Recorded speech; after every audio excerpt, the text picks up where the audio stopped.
Apa yang Tuhan taburkan tidak akan kembali dengan sia-sia.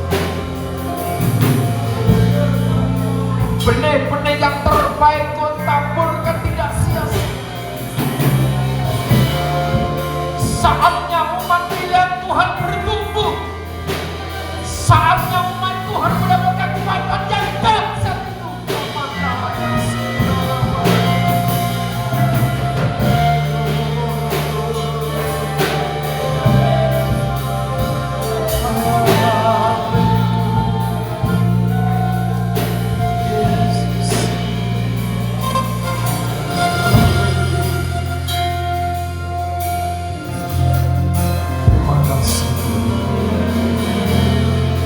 Kasih setia Tuhan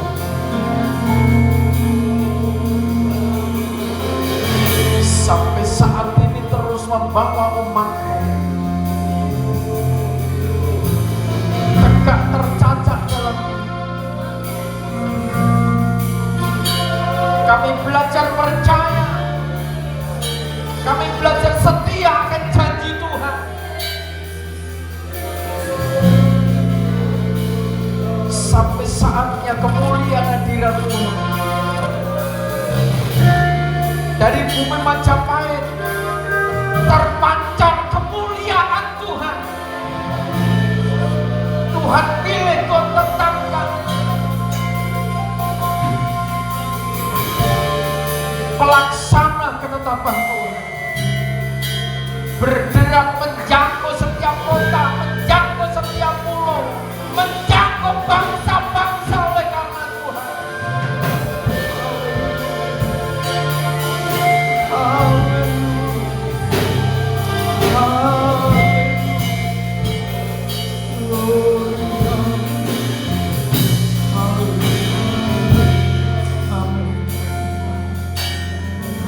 Dalam nama Tuhan Yesus Kristus, darah pengorbanan Tuhan, sebagai imam besar agung, terus melayani kami, menegakkan kami, mengokohkan iman kami, bertumbuh dalam karyanya Tuhan yang Maha Dahsyat. Terima kasih Bapa, terima kasih.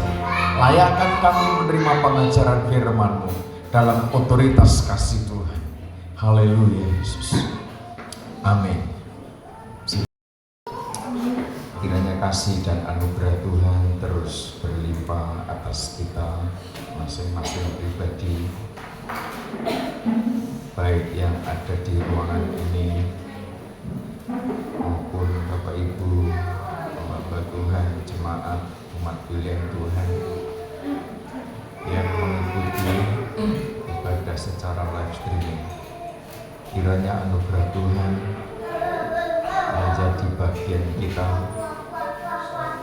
di mana kita sudah menjalani tahun 2025 10 bulan lebih 23 hari pada hari ini tepatnya.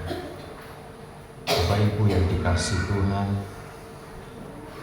tema umum tahun 2025 bahwa kita harus bertumbuh dalam hikmat dan makrifat sebagai tubuh Kristus atau organ-organ tubuh Kristus, sistem-sistem dalam tubuh Kristus menjadi dewasa sehingga tahu tugas, tahu tanggung jawab, tahu posisi, paham apa yang harus dikerjakan, paham apa yang harus dikorbankan, ngerti benar siapa dirinya, ngerti dengan sesungguhnya siapakah Tuhan itu, ngerti dengan sesungguhnya apa, siapa yang harus kita jangkau pada akhir zaman, yang harus kita persiapkan.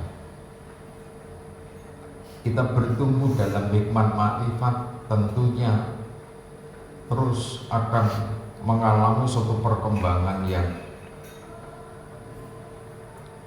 dinamis. Karena apa? Bertumbuh dalam hikmat makrifat sebagai organ-organ tubuh Kristus yang dewasa tentunya diperlengkapi dengan kecerdasan surga, kecerdasan spiritual. Seiring kita diperlengkapi dengan kecerdasan spiritual, maka dunia memunculkan satu produk baru, satu penemuan baru yang namanya kecerdasan buatan. Saudara tidak boleh sepenuhnya percaya kepada kecerdasan buatan. Kalau saudara percaya kepada kecerdasan buatan sepenuhnya, saudara bisa terjebak dan tersesat. Saya pernah menguji tentang IE itu sejauh mana sih kemampuannya dalam mengidentifikasi kebenaran firman. Tetapi saya salut juga dengan kecerdasan buatan yang ketika kesalahannya itu saya benarkan sesuai dengan dasar kebenaran firman Tuhan, IE ini minta maaf atas kesalahannya. Jadi kecerdasan buatan ini dibuat sedemikian ramah, humanis seakan-akan begitu, sehingga ketika ada kesalahan maka dia juga disetting untuk bisa minta maaf. Jadi bertindak profesional. Saya bukan mengkritik, tetapi saya punya data bahwa pendapatmu itu salah. Saya punya data Alkitab bahwa menurut sejarah itu seperti ini. Oh iya, ternyata yang benar Alkitab. Jadi maafkan saya karena saya salah. Saudara, manusia seringkali ketika mendapatkan kebenaran yang sesungguhnya dengan data yang akurat, dengan data kebenaran firman Tuhan, seringkali manusia berat untuk mengakui bahwa dirinya salah. Saudara yang terkasih dalam Tuhan, kita diperlengkapi dengan kecerdasan surga supaya kita menjadi imamat yang rajani, sehingga imamat rajani itu tahu bahwa keimamanku itu untuk kerajaan surga yang ada di bumi, yang punya misi untuk menjangkut jiwa-jiwa, mendewasakan jiwa-jiwa, menyelamatkan jiwa-jiwa, sampai menyempurnakan jiwa-jiwa itu menjelang kedatangan Tuhan. Ditambah ketika kita ini betul-betul menghargai sistem bekerja dalam sistem kerajaan imamat, maka hidup kita dalam jaminan berbuah-buah. Ketika kita berbuah-buah, maka kita menjadi berkat di tengah-tengah guncangan. Jadi urut-urutannya sudah pas. Maka ketika sepanjang tahun ini pengajaran firman Tuhan, mungkin saudara merasa jenuh. Kenapa diulang-ulang? Kenapa diulang-ulang? Kenapa diulang-ulang? Ketika kita memiliki kecerdasan spiritual, maka dalam pengulangan itu ada penyempurnaan demi penyempurnaan, sedikit demi sedikit ada nutrisi yang keluar dari dalamnya. Dan itu strategi yang Tuhan percayakan kepada kita untuk kita mengalami kemenangan. Dalam setiap peperangan, dalam setiap pergumulan, dalam setiap perjuangan, strategi-strategi yang Tuhan percayakan lewat pengajaran firman Tuhan itu strategi untuk kita mendapat kemenangan. Sementara setan memanfaatkan kuasa daging dengan semu dayanya, keinginan daging itu terus, keinginan setan, daging ini dikoyak, manusia darah daging itu dipecah belah. Sekiranya mungkin keluarga dikoyak, mulai pikirannya bermain, perasaannya bermain, tidak puas, tidak senang, jengkel, mangkel, anyel, kumpul dan siji. Pokoknya yang kalau disimpulkan akhirnya ada kepahitan hati, akar pahit itu terus bertumbuh. Kalau akarnya sudah pahit, nanti tunas-tunas di atasnya, sampai daunnya, sampai buahnya juga pahit. Jika apa yang dikerjakannya tidak membuahkan sesuatu yang bisa dinikmati oleh keluarga, sekalipun buahnya gede-gede, sopo sing pernah makan buah maja? Ada yang pernah makan buah maja? Ada yang pernah lihat buah? Pernah. Masalahnya ono sing bingung. Mojo koyo apa sih? Ilah, wong Mojopahit tidak pernah lihat pohon maja itu seperti apa, buahnya seperti apa. Buahnya menarik tidak? Nah itu loh, mudi, wiju. Buah maja itu kalau sudah tua, matang, warnanya apa? Ada yang tahu? Warnanya apa?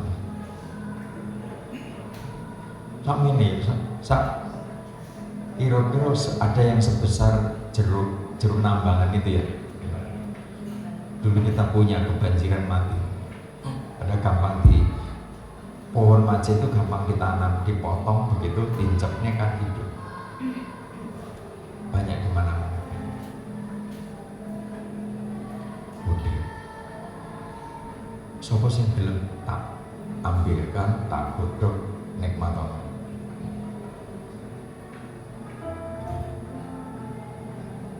Saudara, sampai kenapa kok mati Gajah Mada juga bersumpah ada kaitannya dengan buah maja. Proses yang pahit, proses yang getir, enggak, pokoknya siapa yang suka dengan proses. Penderitaan karena dosa, ya member karena dosa. Tetapi demi kejayaan Majapahit, siapa yang siap menjalani proses seperti Gajah Mada?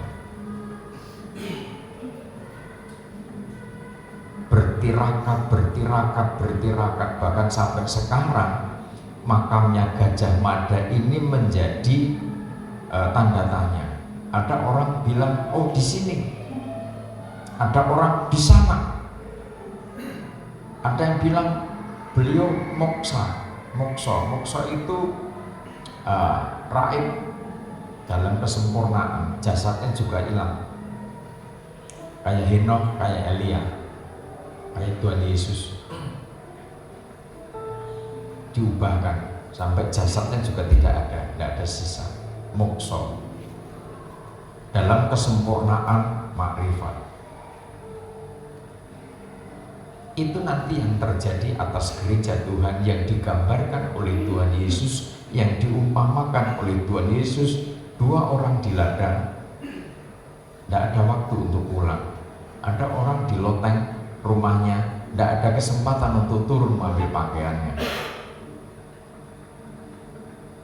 Sebelum sangkakala terakhir, maka peristiwa itu terjadi. Dia mengalami harpasu. Bukan pengungsian itu tahap selanjutnya. Mengalami kesempurnaan makrifat. Dan ini hanya dipahami oleh gereja organisme tubuh Kristus.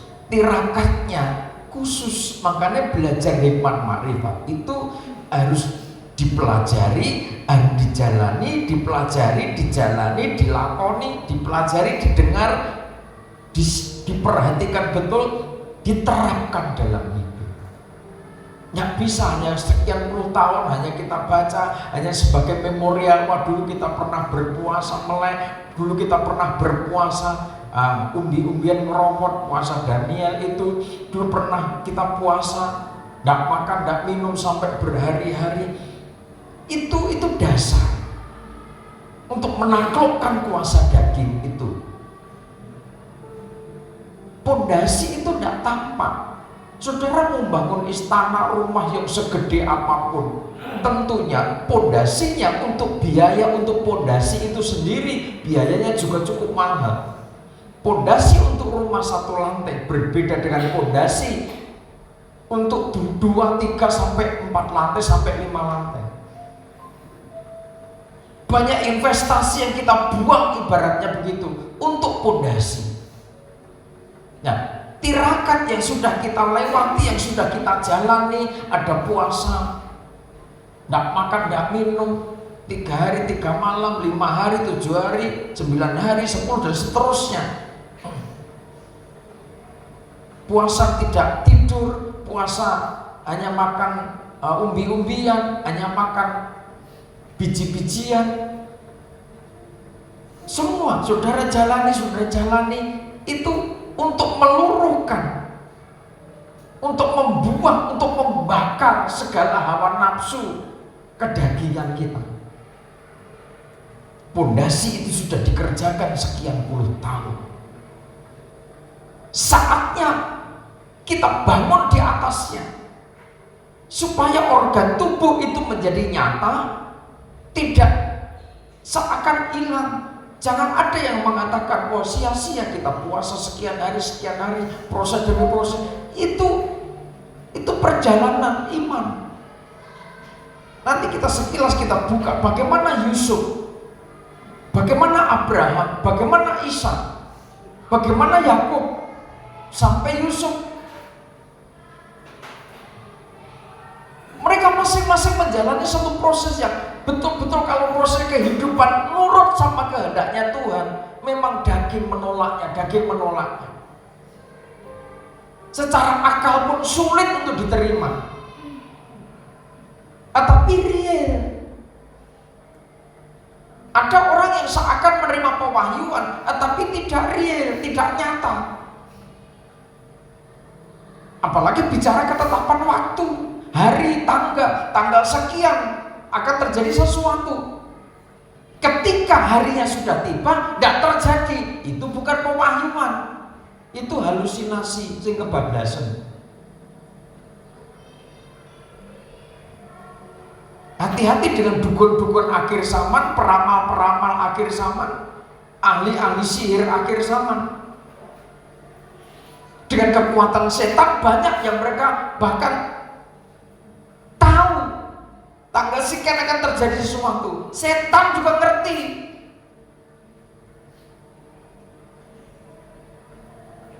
Makanya banyak ahli sihir, ahli nujum yang bisa, oh tanggal sekian kamu akan terjadi seperti ini. Setan anak buahnya dikirim, diutus, kerjakan pada tanggal itu untuk terjadi seperti yang saya katakan. Setan bekerja sesuai petunjuk tuannya, terjadi. Saudara, kita hidup di akhir zaman harus ngerti, harus paham bahwa sepanjang tahun ini kita kembali refleksi diri. Strategi firman Tuhan yang terus menerus digencarkan seakan terulang-ulang sampai bosan. Mungkin yang tidak paham bosan. Kenapa kok diulang-ulang terus? Kenapa diulang? Lah, tidak dijalani. Coba rasa kakek ngomong, jalani dulu ada apa di balik itu. Sebab itu ketika saya sampaikan kepada hamba-hamba Tuhan,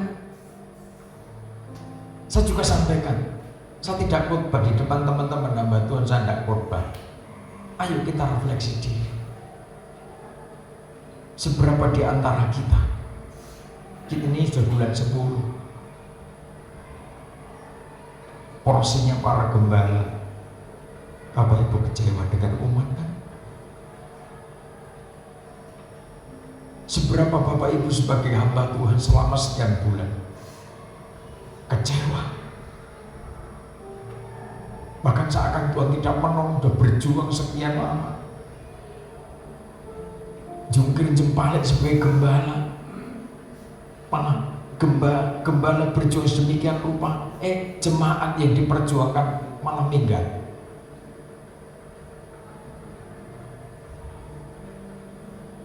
Saya katakan, sing minggat kok ya kenyataan, sing perpuluhannya gede. Saya tanya, siapa dari bapak-bapak gembala ini, siapa yang punya jemaat?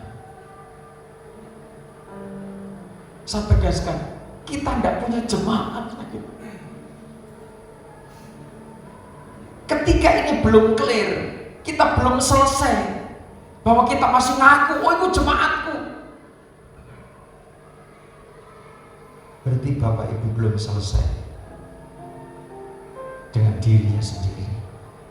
Karena apa? Mari kita refleksi diri. Kita ini hamba, kita ini pegawainya Tuhan. Domba-domba ini miliknya Tuhan.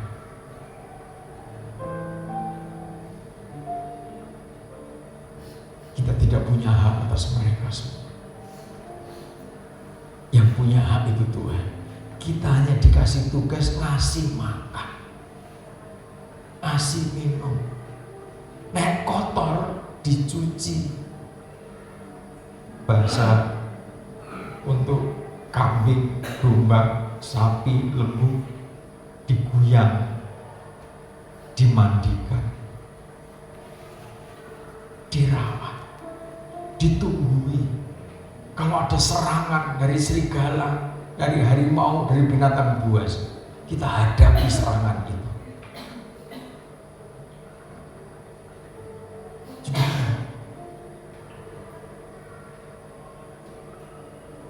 dari hal yang demikian, saya sharing sebentar, tidak lama. Terjadi pengurapan yang luar biasa, yang tidak biasanya terjadi ketika persekutuan itu.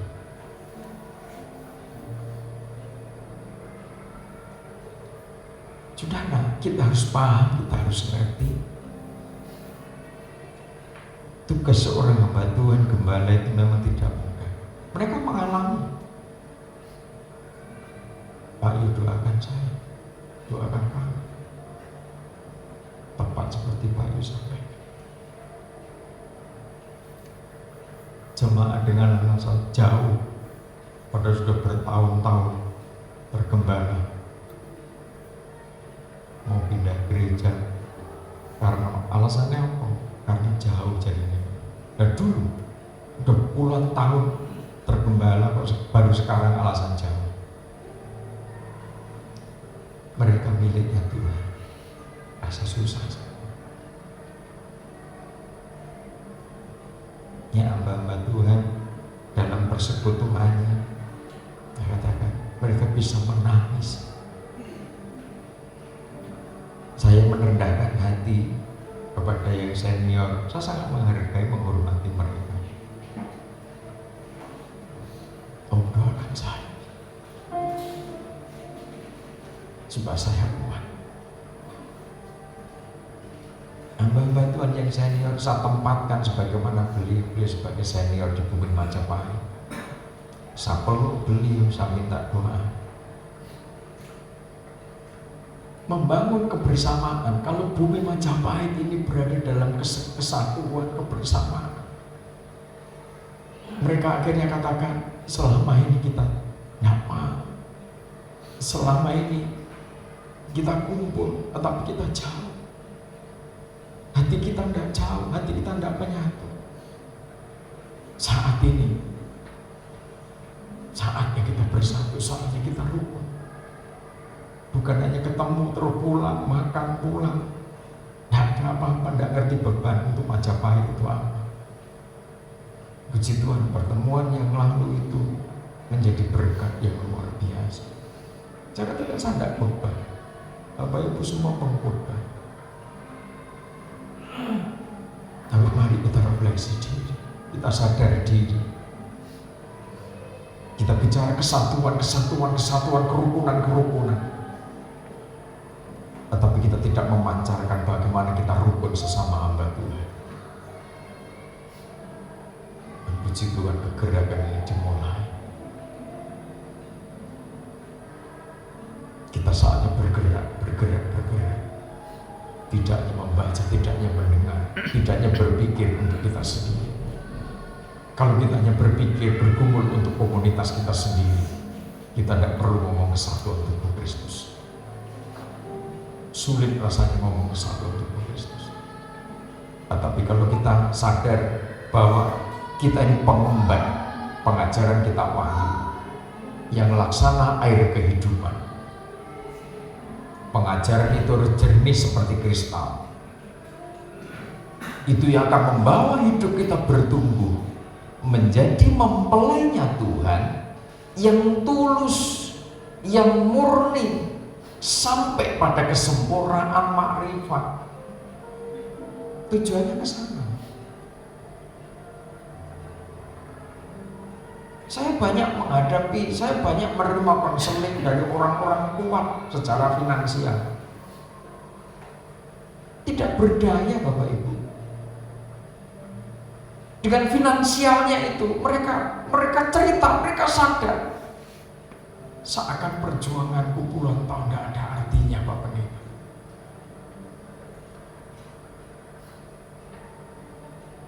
Saya perlu dekat dengan Tuhan. Saya mohon bimbingan.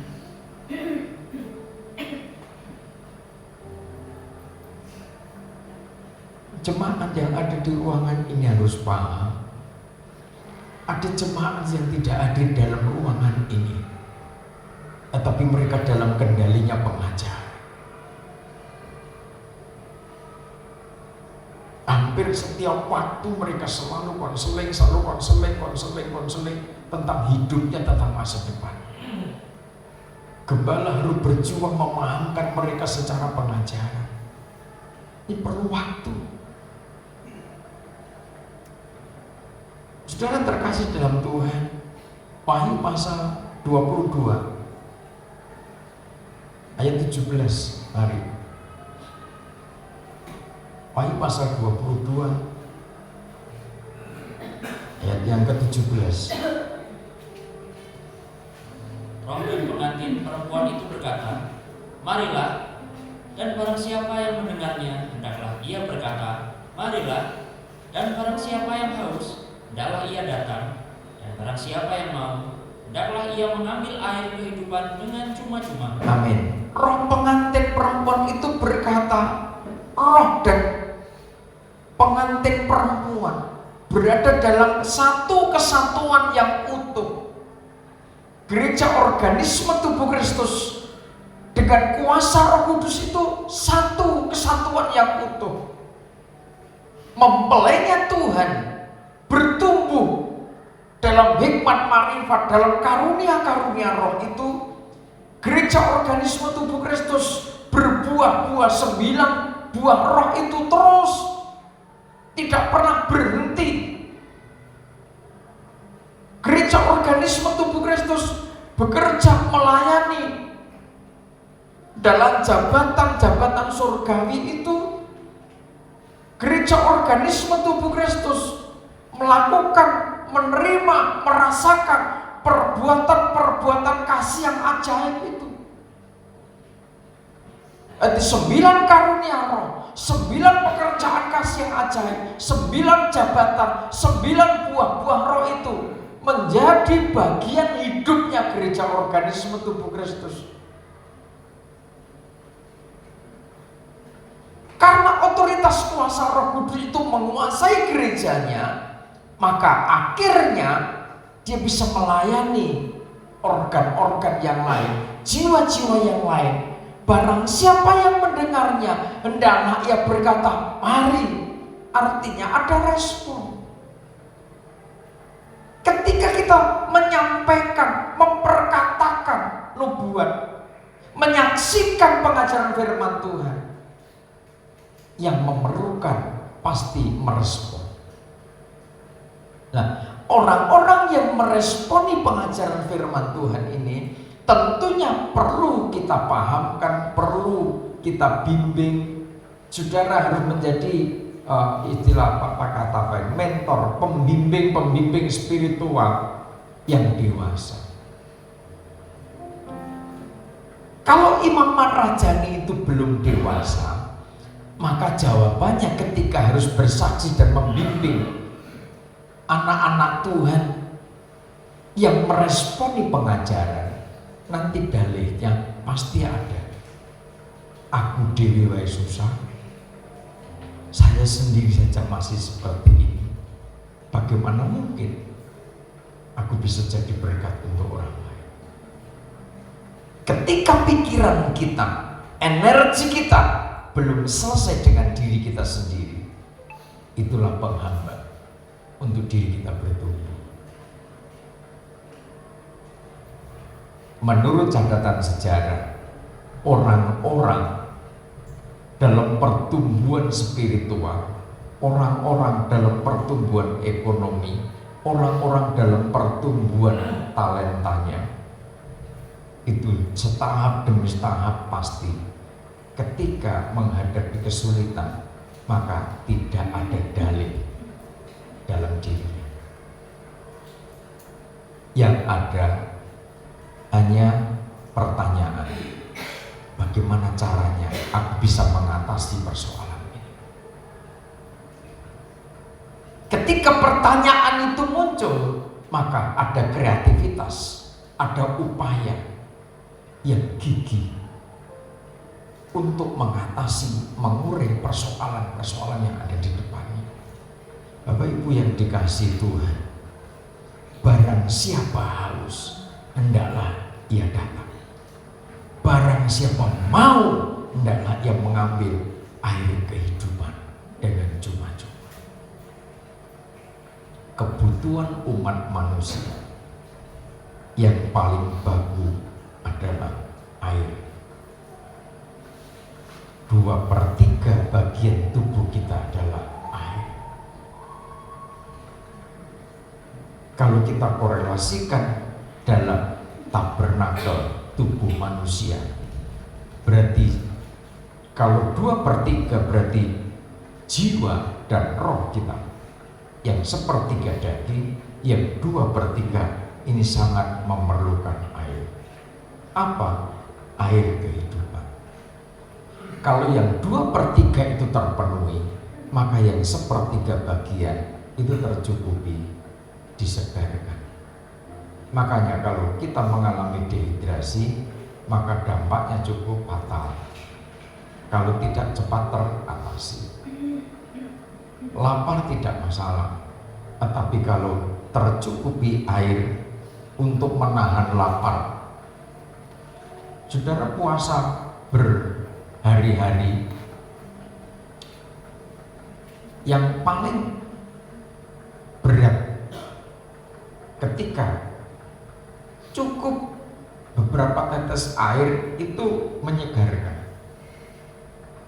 Rasa lapar sudah tidak menjadi godaan, tetapi rasa haus ini yang menjadi beban berat untuk kita perangi.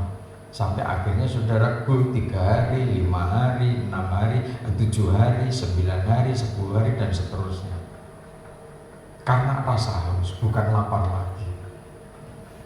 Menggambarkan bahwa kalau kita masuk kepada persoalan air kehidupan, maka betapa vitalnya kebutuhan kuasa Roh Kudus itu. Karena untuk mendapatkan semua janji Tuhan lewat tahapan demi tahapan atau sampai pada kesempurnaannya kelak, maka kita harus hidup dalam kuasa Roh Kudus. Kalau hidup tanpa Roh, maka kita tidak mendapatkan janji Tuhan. Yang dijanjikan Tuhan itu kehidupan yang kekal, bukan semata-mata yang materi. Saudara terkasih dalam Tuhan, jiwanya mempelai Tuhan, jiwanya organisme tubuh Kristus adalah ketulusan hati, kemurnian hati. Kalau kita membaca kitab Wahyu pasal yang ke-14, jiwanya mempelai Tuhan akhirnya menjadi yang terbaik. Kemurnian hati, ketulusan hati dalam satu kesatuan yang utuh menjadi persembahan sulung bagi anak domba.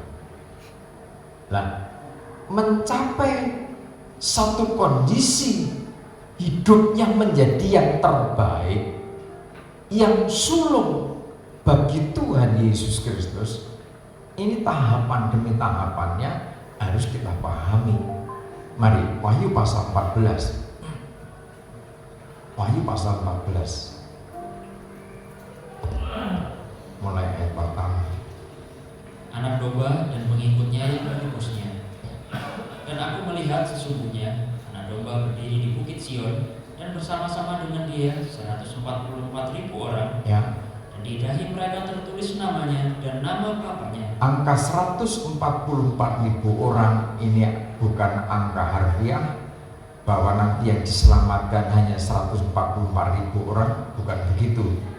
Tapi ini angka apokalipsis, angka rahasia di balik tirai, angka Paskah yang harus kita pahami dengan batin, bukan secara lahiriah saja.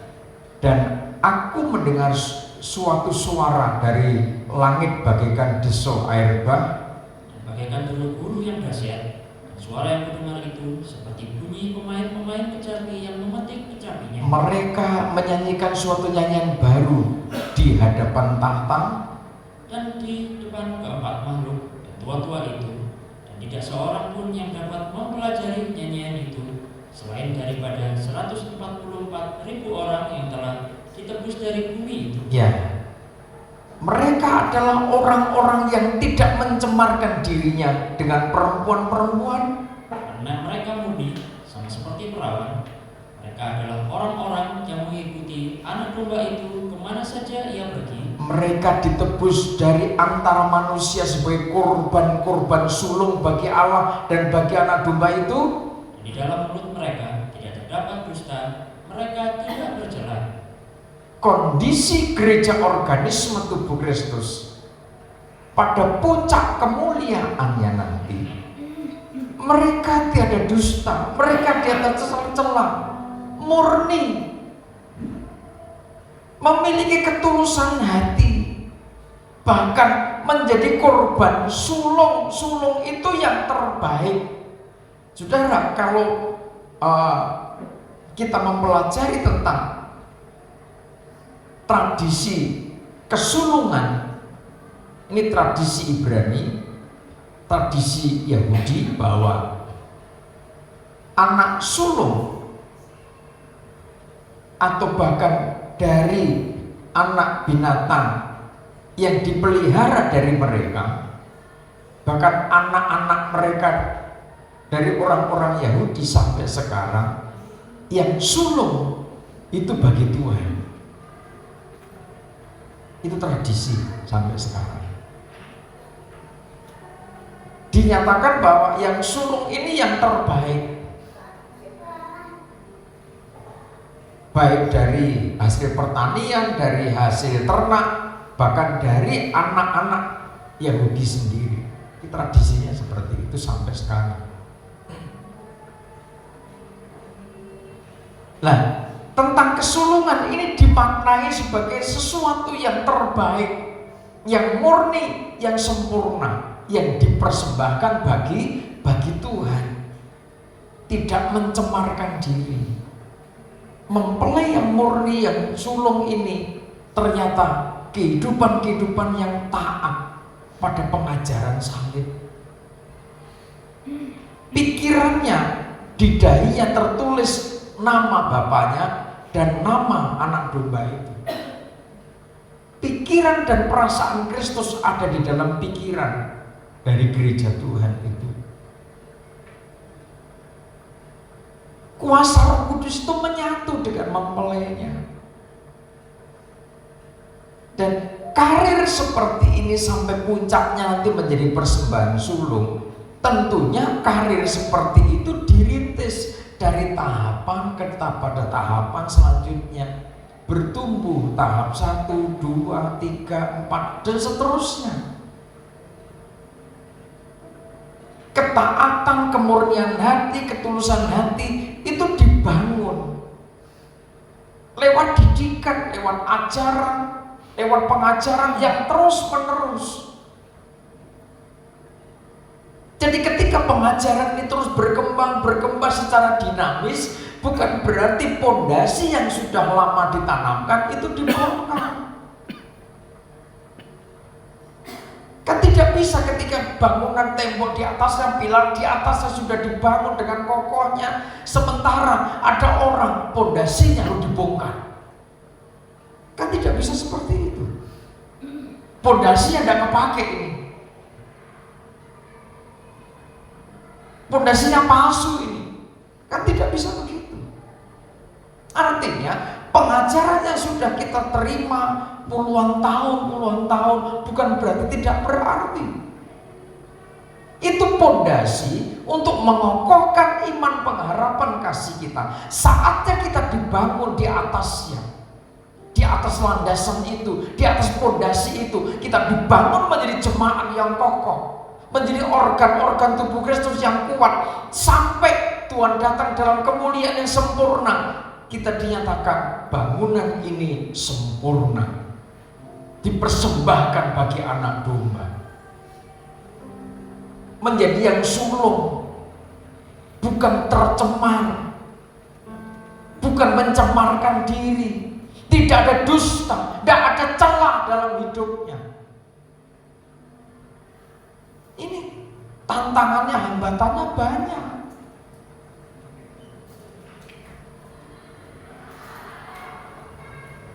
Karena tantangan, karena blokade, kadang blokade tentunya kalau kita kembali kepada tema, kalau kita gagal memahami bahwa kita perlu bertumbuh dalam hikmat dan ma'rifat, kita perlu hidup dalam pengurapan Roh Kudus.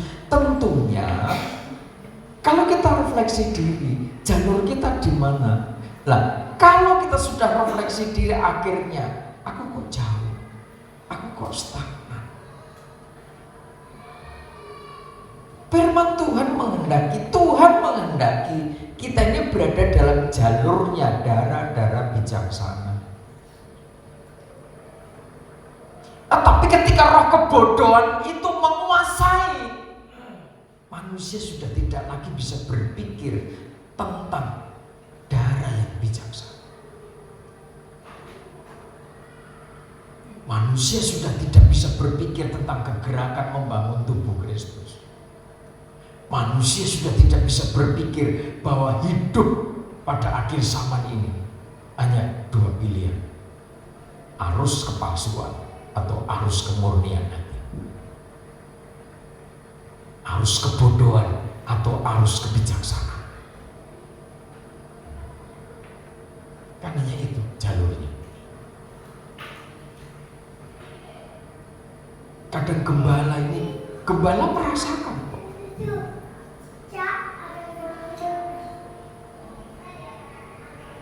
Bahkan orang-orang yang dekat dengan gembala setiap hari ketemu, delok motone, delok irunge, belum tentu ngerti kok, belum tentu paham kok.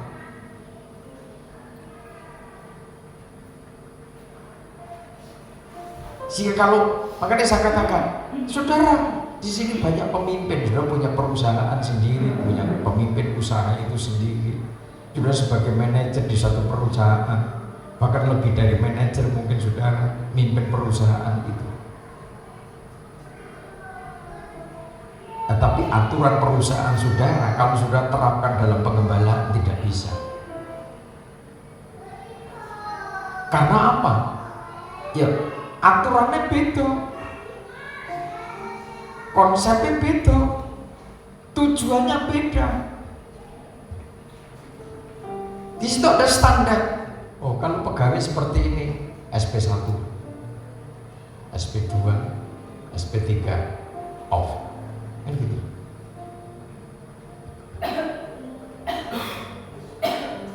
Ya, manajemen pengembalaan organisme tubuh Kristus nggak bisa seperti itu.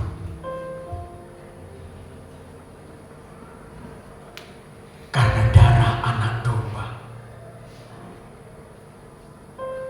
Entah orang itu dididik gak dong akhirnya nanti pada puncaknya masuk zaman antikris.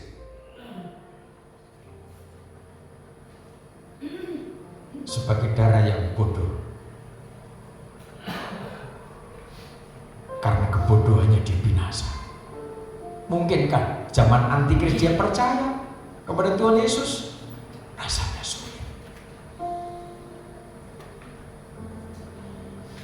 Kalau belum zaman antikris saja sudah sulit memahami pengajaran kesempurnaan, apalagi pada zaman antikris.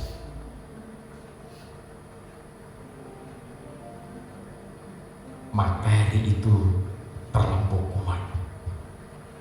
Mamon itu punya otoritas. Biasanya orang bisa tahan dalam segala hal. Tetapi kalau sudah kekuatan mamon itu berbicara, orang bisa berubah. Full timer ide-ide karo setan, dibayar piro karo gembala. Neng gede kasih bayar berapa? Oh enak buka dewe lah ngopo. Metu wis kok keluar aja dari situ. Makanya kalau setan itu pas masuk ngobrak-abrik.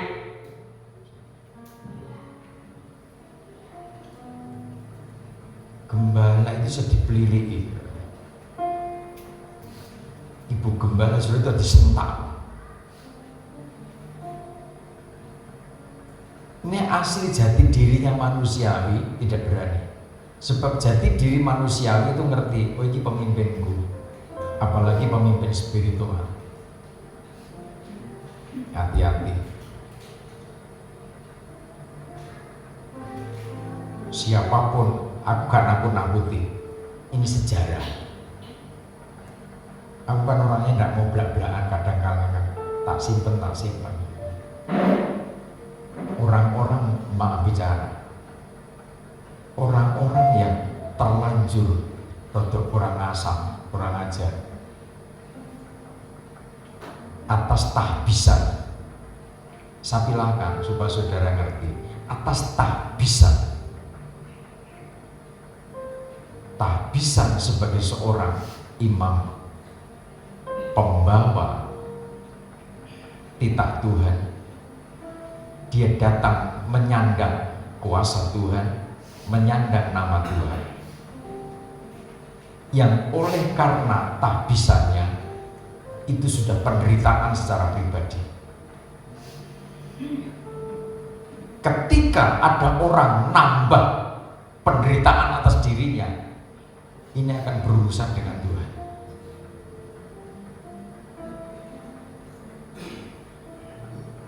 sejarah mencatat.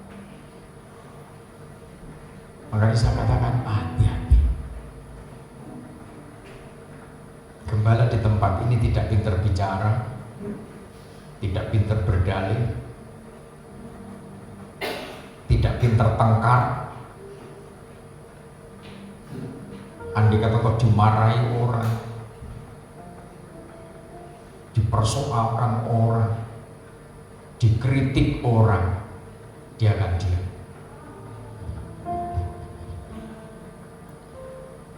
Dan gembala di tempat ini memang dididik untuk menundukkan diri dalam situasi kondisi apapun juga.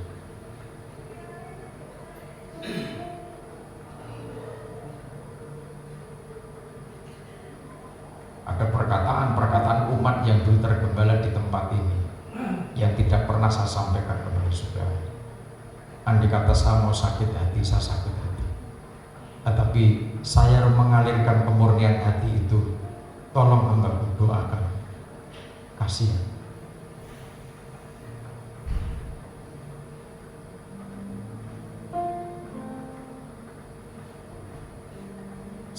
Saya berjuang secara pribadi tanpa melibatkan istri. Secara pribadi saya berjuang untuk tetap bertahan, mengampuni, mengasihi dan terus mengasihi.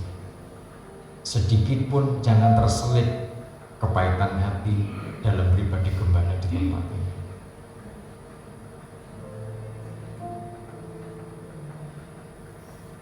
Jika orang-orang yang sedemikian rupa akhirnya sekarang sudah juga tidak ada juga di tempat ini. Ada yang minta ampun atas papa saya. Itu anak, suara anak minta ampun atas mama saya. Mungkin ketika itu sakit, tersiksa, seraya tergoyak. Kenapa seorang umat berani mengatakan dengan kata-kata yang tidak pantas terhadap seorang hamba Tuhan?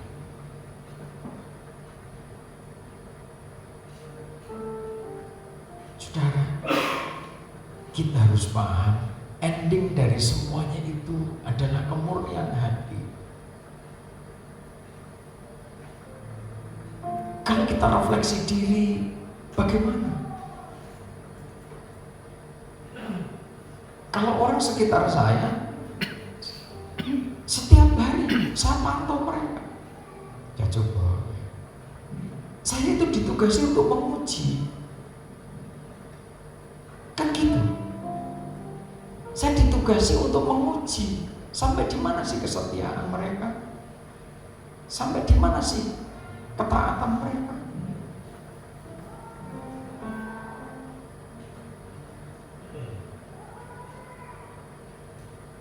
Saya dengan istri bisa, ibu gembala saudara pernah sakit seperti itu, Tuhan izinkan. Dan oleh kuasa Tuhan kami tetap belajar menundukkan diri. Saya tidak mau protes lagi sama Tuhan. Dan itu personal kami dengan Tuhan. Kami salah.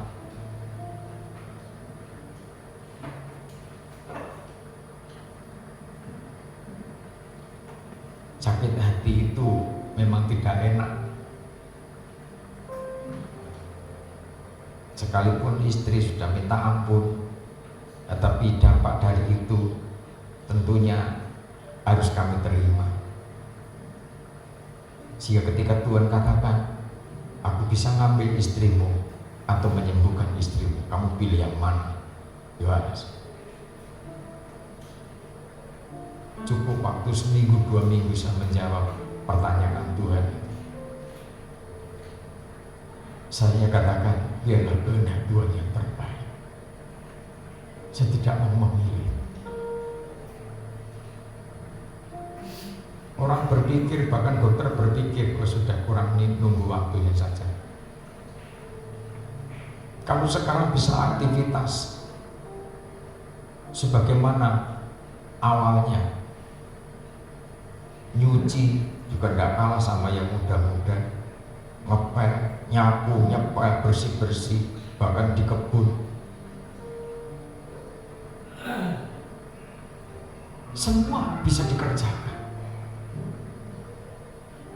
Ketika gembala itu minta tolong, bukan gembala tidak bisa mengerjakan, tetapi paling tidak bagaimana kita bisa belajar saling menghargai satu sama lain.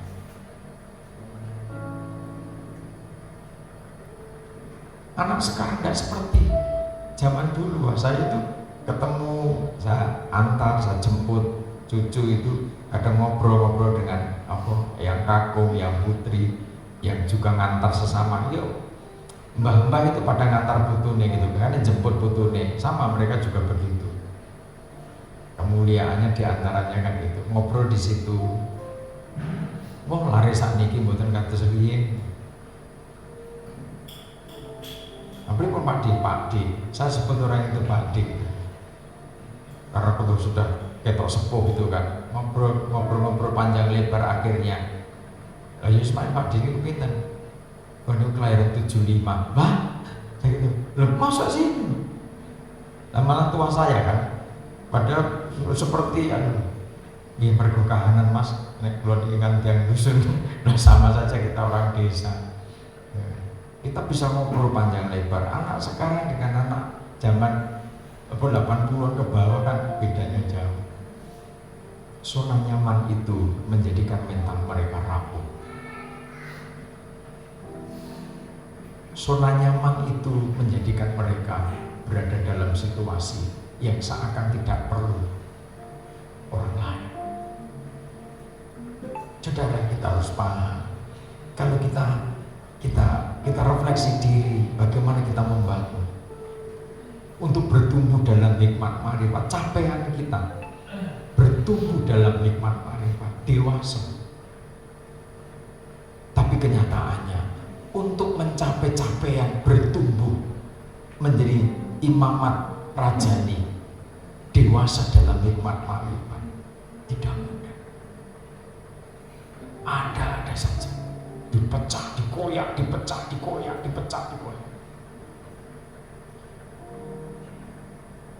Nanti kalau ditegur, kalau begitu aku tak pergi saja. Mungkin saya menjadi penghambat berkah. Ada anak-anak yang mau pergi ditegur orang tuanya. Pergi kemana?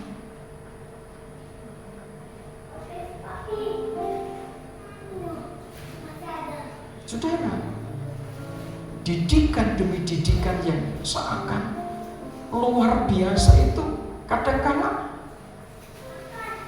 tertutup. Didikan itu seakan menyusahkan. Didikan itu membosankan. Tapi ketika seseorang berada dalam titik kehausan dan tidak secepatnya bertindak, ini membahayakan dirinya juga.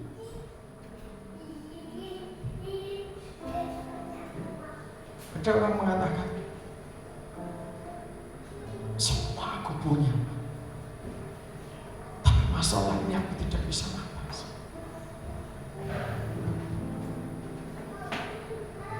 Sepertinya semua yang aku dapatkan selama ini sia-sia.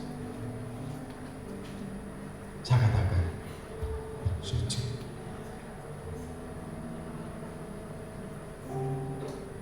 Bapak Ibu yang mungkin belum pernah mencapai satu capaian. Ada orang itu mobilnya 5, rumahnya mewah. Pokoknya punya, sampai dikatakan semua aku punya. Tapi dalam hal ini aku tidak berdaya. Tolong doakan saya, tolong doakan kamu.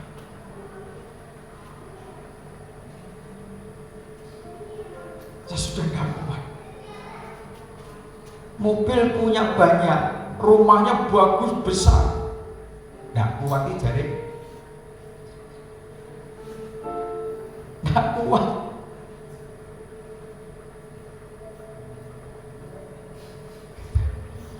Mari sebagai pelayan Tuhan, imamat raja. Selama ini mungkin saudara hanya sebagai pendatang di gereja. Selama ini mungkin sudah hanya sebagai pendengar di gereja, sudah tidak pernah terlibat dalam kegerakan.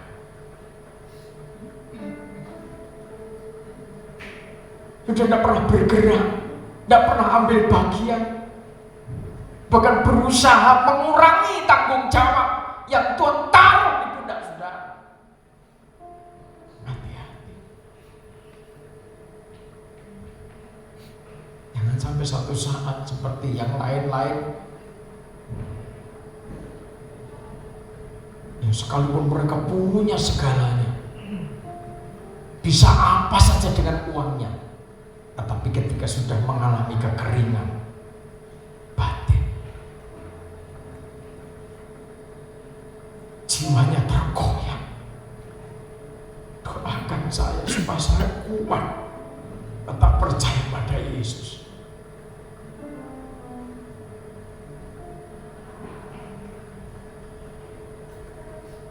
Ada lain lagi, aku sudah tidak punya apa-apa, rumah aku punya, aku tinggal sendiri. Rasanya hidup ini kosong. Bahkan usaha saya seakan tersumbat. Pintu sana tersumbat, pintu sana tersumbat. Tolong Pak Pendeta, doakan kami. Doakan usaha saya. Itu luar kota itu. Ini kapan-kapan, kalau tepat waktunya, kalau ada tua-tua mau ikut, doa pentahiran atas rumahnya, minta ditahirkan rumahnya, didoakan. Di luar kota. Bisnis pinter, usaha pinter. Saudara, sudah saatnya kita ini, mari kita belajar menyenangkan hati Tuhan. Selama ini kita punya cita-cita, kita punya kehendak, kita punya program. Di tengah-tengah keluarga punya program, di tengah-tengah ada usaha, programnya ini, programnya itu. Tapi kenapa seakan-akan kok jauh? Mari kalau kita refleksi diri bahwa apa yang saudara rindukan, saudara programkan itu didengar Tuhan, dilihat oleh Tuhan. Tapi ketika Tuhan memberikan jalan keluar, strateginya seperti ini supaya menang, strateginya seperti ini supaya bertumbuh, strateginya seperti ini supaya usahamu berkembang.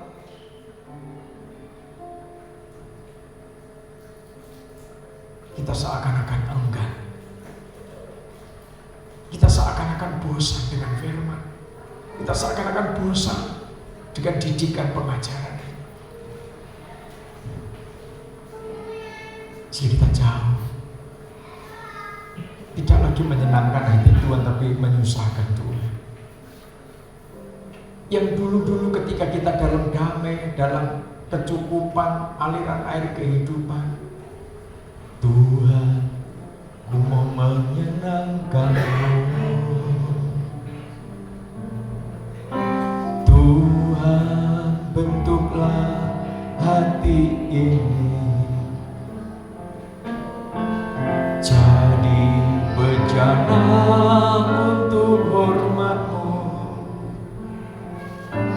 cemerlang bagai emas murni. Mari coba kita memahami kehendaknya Tuhan. Kita merindukan sesuatu yang baik, sesuatu yang mulia. Tapi kalau bejanamu bukan bejana untuk kehormatan Tuhan, kalau bejanamu kotor, bejanamu mudah pecah, bejanamu mudah retak, sia-sia kalau Tuhan memberkati saudara. Sia-sia Tuhan mengirimkan berkat-berkat. Sia-sia pekerjaanmu bertumbuh. Kalau bejanamu menjadi bencana yang rapuh, Kalau nikahmu menjadi nikah yang rapuh, gampang terkoyak oleh perpecahan, sia-sia usahamu diberkati Tuhan. Terlalu mudah Tuhan memberkati, kirimkan berkat untuk usahamu, untuk pekerjaanmu, untuk bisnismu. Terlalu mudah Tuhan mengirimkan itu. Tapi Tuhan juga tidak rela kalau bencana itu rusak. Sudah dipilih Tuhan, sudah dipungut oleh Tuhan, dengan tujuan supaya bencanamu itu bagaikan emas murni yang cemerlang, yang kuat ketika diisi dengan harta mulia. Wadahmu kuat, nikahmu kuat, sehingga ketika diisi kemuliaan Tuhan, diisi janji-janji Tuhan itu, saudara mampu mengelola dengan kuasa Tuhan. Orang boleh merendahkan saudara, orang boleh mau berusaha merusak saudara, menjadi pesaing saudara, dengan semu daya yang jahat mau menghancurkan bisnis saudara. Tetapi kalau ada kuasa yang dahsyat, hidupmu menjadi bejana, laksana emas yang cemerlang. Saudara kuat, saudara dipastikan menang menghadapi tantangan apapun juga. Tidak perlu takut, tidak perlu cemas. Ada saatnya saudara berada dalam lembah yang seakan-akan dikusamkan, jelek, buruk, prestasi tidak ada. Tetapi kalau ada emas murni di dalamnya, hatimu dekat dengan Tuhan. Pikiranmu berpikir, Tuhan, aku mau menyenangkan. Pekerjaan ini semua titipan Tuhan. Jabatan ini semua titipan Tuhan. Kalau ini dikehendaki Tuhan, bila semua terjadi supaya nama Tuhan dipermuliakan, aku sebagai imam-imam diberkati karena Tuhan. Bisnisku, usahaku menjadi berkembang semua karena Tuhan. Sejatinya aku bencana yang mudah rapuh, mudah retak, mudah hancur tanpa Tuhan. Kalau kita pahami itu, kita sadari itu, maka betapa dahsyatnya kuasa Tuhan itu. Tuhan, ku serahkan hidupku, semua ku berikan padamu. Kuduskan hingga tulus selalu, agar aku menyenangkanmu, menyenangkanmu, senangkanmu.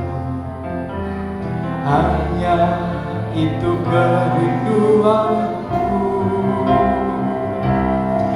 menyenangkanmu, senangkan hatimu. Hanya itu kerinduan.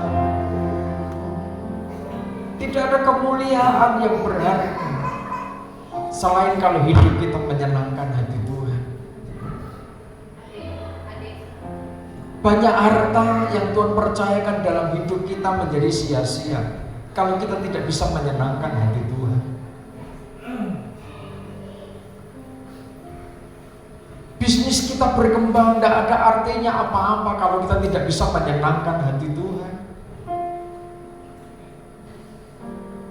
Tetapi ketika dalam situasi apapun, dalam limpah, dalam suka, duka, dalam senang, dalam kelimpahan, kita bisa memuliakan, terpuji nama, dimuliakan namamu Tuhan. Haleluya, haleluya, haleluya, haleluya, haleluya, haleluya, haleluya, haleluya,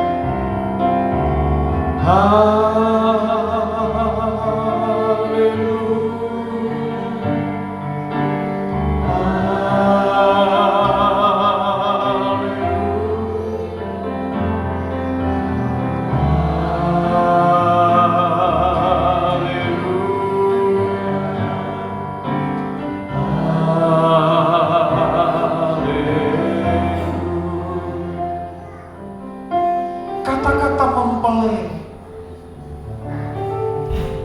seakan terbatas, seakan singkat. Mempelai yang murni, mempelai yang tulus, dia hanya katakan Engkau yang layak dipuji. Terpuji namamu Tuhan Yesus.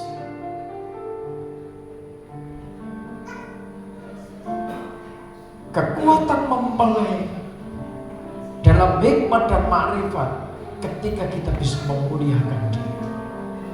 Ketika mempelai itu bisa memuliakan, mengagungkan Dia. Terpujilah nama. Tidak ada sedikit pun posisi Tuhan yang kita ambil untuk kita dipuji, untuk kita bermegah diri, untuk kita menyombongkan diri. Tidak ada. Kita bermegah karena Kristus. Sebab mempelai paham posisi yang murni, posisi yang tulus hati itu semua dikerjakan oleh Tuhan. Kenapa Esau dibenci Tuhan, sementara Yakub dikasih Tuhan? Nanti silakan dibaca ayatnya di dalam Kejadian. Ini alur sejarah. Maleakhi pasal 1 ayat 1 dan seterusnya.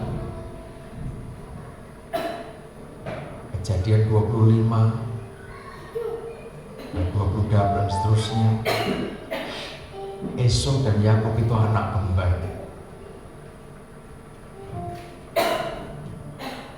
Tapi Tuhan skenario sedemikian rupa sejak di dalam kandungan sudah tidak luput.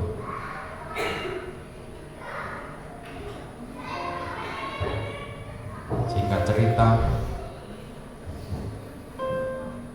setelah anak itu bertumbuh dewasa, Esau sukanya berburu. Yakub dia dekat dengan mamanya, dengan Ribka. Dia tahu kesukaan ayahnya. Kesukaannya Ishak itu daging buruan.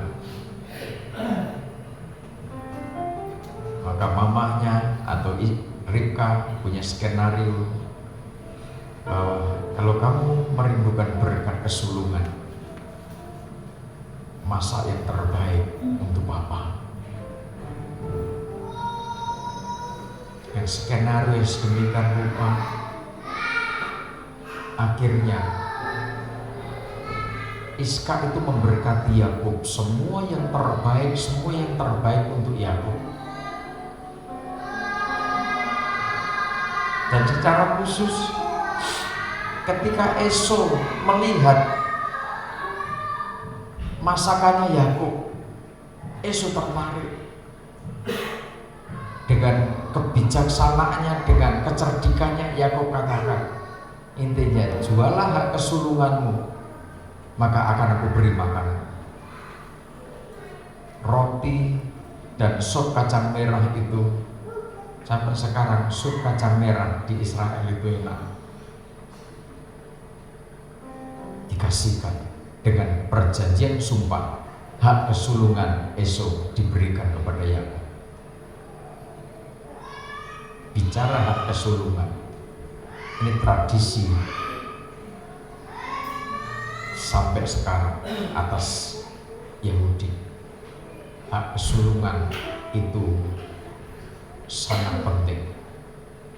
Ini pewaris. Anak sulung itu pengganti ayah ketika ayah tidak ada. Kesulungan itu yang terbaik. memperoleh berkat yang terbaik, maka perjuangannya Yakub tidak mudah. Tidak cukup sampai di situ. Esau mengatakan, apa artinya hak kesulungan? Sebentar lagi saya mati. Maka dia bersumpah dan akhirnya hak kesulungan itu jatuh ke Yakub. Belum sampai di situ. Yakub itu tipenya orang yang suka bergumul, berjuang. Nah, karena Esau itu merasa diakali oleh Yakub, Esau begini, coba nanti kalau ayah sudah tidak ada, saya akan bunuh adik saya, karena dia sudah ngakali saya. Itu dinilai ngakali, padahal Yakub masak. Esau melihat, dia menginginkan itu. Satu poin, mamanya bilang, masakkan daging buruan untuk ayahmu Ishak, maka ayahmu pasti memberkati. Dua hal itu yang menjadikan Yakub diberkati. Nurut sama mamanya, hormat sama orang tuanya. Ditambah lagi, betul ketika Ishak sudah tidak ada, kebencian Esau semakin memuncak. Dendamnya untuk membunuh Yakub itu akan diwujudkan. Akhirnya dari tempat ke tempat Yakub ini dikejar-kejar oleh Esau. Suatu saat dalam perjuangan pergumulannya, maka singkat cerita Yakub bermimpi bahwa dari bumi dibangun tangga sampai ke langit. Malaikat memuji Tuhan, naik turun memuji Tuhan. Dan saat itu juga Tuhan berbicara kepada Yakub bahwa sampai anak keturunanmu akan aku berkati. Keturunanmu seperti debu, saking banyaknya. Kemuliaan Tuhan dia rasakan. Bangun dari tidurnya, Yakub kaget, mimpi apa? Batu yang dipakai untuk alas kepala didirikan di situ, dituang minyak orapan di situ. Nah, akhirnya inilah Betel, di mana Tuhan hadir memberkati aku. Akhirnya Yakub juga menyampaikan janji kepada Tuhan. Atas berkat Tuhan, ketika itu dinyatakan, maka seluruh berkat yang aku terima akan aku persembahkan 1/10 kepada Tuhan. Buah sulung dan 1/10 itu ceritanya dari sini. Ini belum perjanjian dengan Lewi, jauh sebelum Lewi. Kemuliaan hadirat Tuhan dinyatakan dengan dahsyat. Siapa tidak kenal Israel? Sampai anak keturunannya perkasa di bumi. Berkatnya Yakub luar biasa. Sesungguhnya bau anakku adalah sebagai bau padang yang diberkati Tuhan.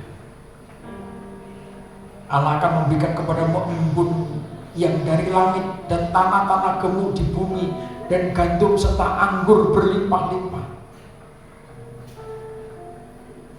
Ini doanya Ishak. Bangsa-bangsa akan takluk kepadamu dan suku-suku bangsa akan sujud kepadamu. Jadilah tuan atas saudara-saudaramu dan anak-anak ibumu dan sujud kepadamu. Siapa yang mengutuk engkau, terkutuklah dia. Dan siapa yang memberkati engkau, diberkatilah ia. Bangsa mana yang terkuat di bumi sampai sekarang? Yang Israel. Saudara, berkat penggembalaan itu tidak main-main. Berkat penggembalaan itu dari Bapak Ishak, Bapak Abraham, Ishak dan Yakub turun terus. Maka kita belajar, ini perjuangannya Yakub. Kenapa dalam kitab Maleakhi dikatakan, aku mengasihi Yakub, tetapi aku membenci Esau. Sampai Tuhan katakan, sekalipun Esau mengatakan, aku sudah runtuh, aku sudah jatuh, tetapi aku akan bangkit dan membangun kembali runtuhan itu. Tuhan katakan, aku akan meruntuhkan bangunanmu. Saudara, ketulusan hati yang dibangun Yakub, kemurnian hati yang dibangun Yakub, tercatat sampai kerajaan surga. Sampai anak keturunannya sekarang juga merasakan berkat, menjadi bangsa yang terkuat di bumi, sehingga bangsa-bangsa di bumi takluk kepada Bani Yakub. Ini sejarah, tidak ada catatan, kita melihat sendiri sekarang. Bahkan bangsa Arab saja, siapa yang menang melawan Yakub? Siapa yang menang melawan Israel? Tidak ada. Karena apa? Ini berkat dari surga, dari pencipta alam semesta, yang turun-temurun dari Bapak Abraham, Ishak dan Yakub. Makanya kalau pengen damai, pengen diberkati, hukum untuk bangsa kafir, jangan sekali-kali mengutuk Bani Yakub kalau pengen diberkati.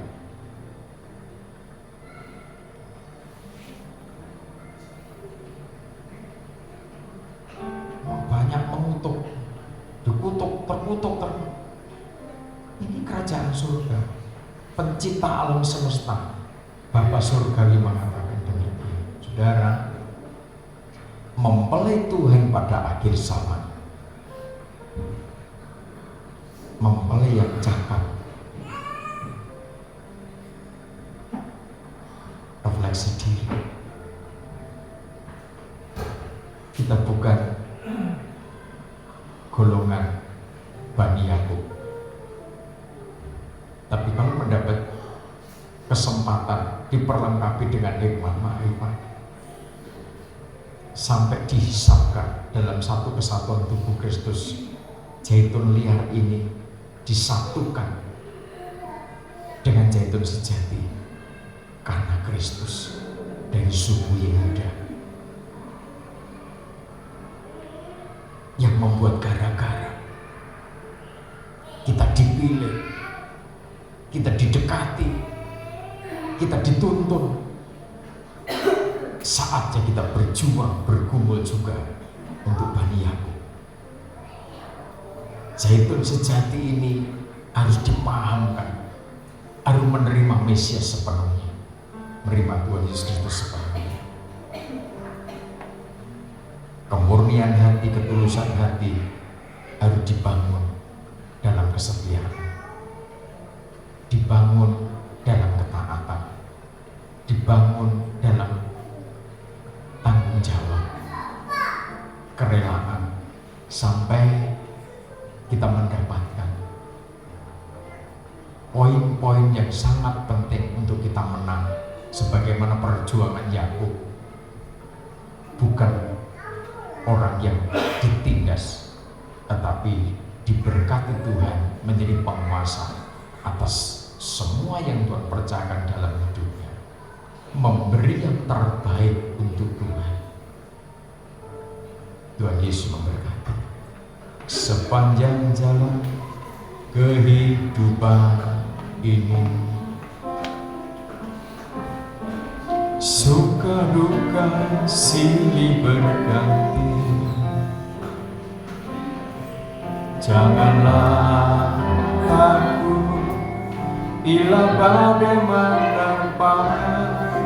Percayalah, Yesus selalu menjaga.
berganti seakan-akan tidak pernah berhenti, tidak pernah ada kelegaan.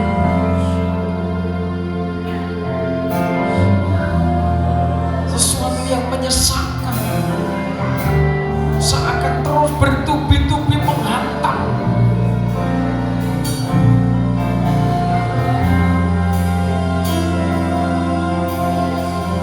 Roh kekhawatiran, roh kecemasan, seakan-akan roh menteror.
kuasa hadirat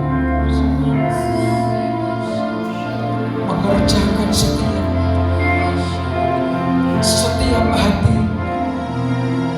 jiwa kami, akal budi kami, pikiran kami berada dalam kendalinya Tuhan,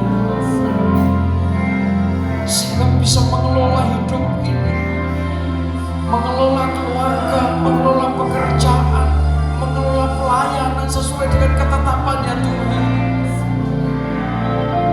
Kami hanya hamba-hamba, kami hanya alat-alatnya Tuhan. Dan kuasa hadirat-Mu yang terus mengerjakan kami, yang terus membawa hidup kami. Sekali-kali Tuhan tidak meninggalkan umat-Mu. Tuhan yang menuntun mereka, Tuhan yang memurnikan, makanya menyempurnakan.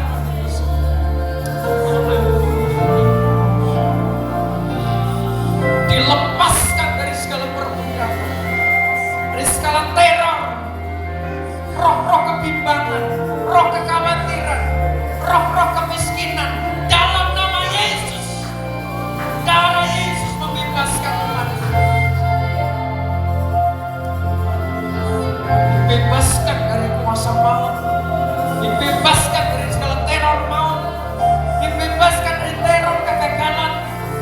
Demi kemuliaan-Mu, hadirat-Mu mendahului perjalanan umat-Mu, mendahului langkah kaki umat-Mu. Haleluya, haleluya Yesus. Haleluya, haleluya. Haleluya, haleluya.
Kami percaya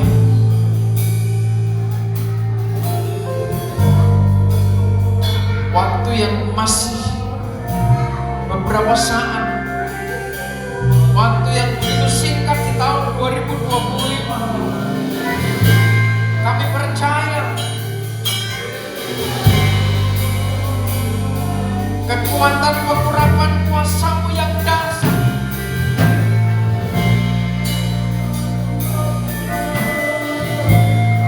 memulihkan, memperlengkapi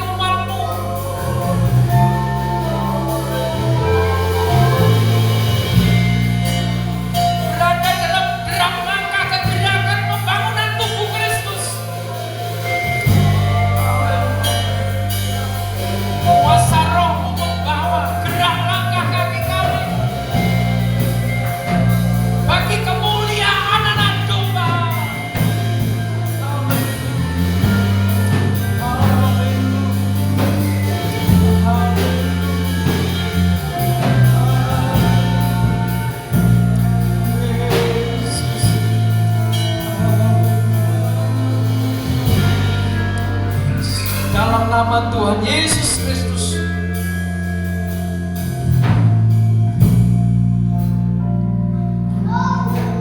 kuasa hadirat Tuhan menaungi setiap pribadi umat-Mu dalam segala aktivitas pelayanan, dalam segala aktivitas pekerjaan, aktivitas keluarga. Umat-Mu berada dalam otoritas kuasa hadirat Tuhan. Janji-Mu ya dan amin. Kuasa darah-Mu sudah menghancurkan kuasa maut. Yesus, dan umat-Mu Tuhan bawa dalam kemuliaan demi kemuliaan. Perlindungan-Mu nyata atas umat. Tuhan memulihkan, Tuhan menyembuhkan yang sakit. Dalam pemulihan demi pemulihan yang dahsyat. Kami syukuri semua terjadi. Tuhan izinkan menempa kami, mendewasakan kami, memurnikan kami. Lewat dapur kesengsaraan, lewat proses salib. Tuhan menempa, membentuk kami, mendewasakan iman kami, mendewasakan iman marifat itu. Jadi kami terus bersyukur karena Tuhan. Terima kasih. Gereja-gereja Tuhan diberkati Tuhan. Seluruh umat atas bangsa ini diberkati Tuhan. Jika menjadi berkat bagi bangsa ini. Para pemimpin bangsa kami diberkati Tuhan. Di bawah presiden sampai tingkat RT RW, semuanya diberkati Tuhan. Terima kasih Bapa. Bumi Majapahit dalam rancangan Tuhan. Bumi Majapahit dalam kemuliaan hadirat Tuhan. Dilindungi Tuhan. Bisa bersinergi, bekerja sama satu sama lain demi kesejahteraan Bumi Majapahit. Dijauhkan dari segala bencana, dijauhkan dari segala malapetaka, kecelakaan. Ciptakan suasana damai, suasana yang harmoni di Bumi Majapahit. Sehingga gereja Tuhan juga ambil bagian menciptakan suasana damai, menjadi berkat bagi Bumi Majapahit. Terima kasih Bapa. Dalam nama Tuhan Yesus Kristus kami terima berkat-berkat, mengucap syukur atas perlindungan Tuhan.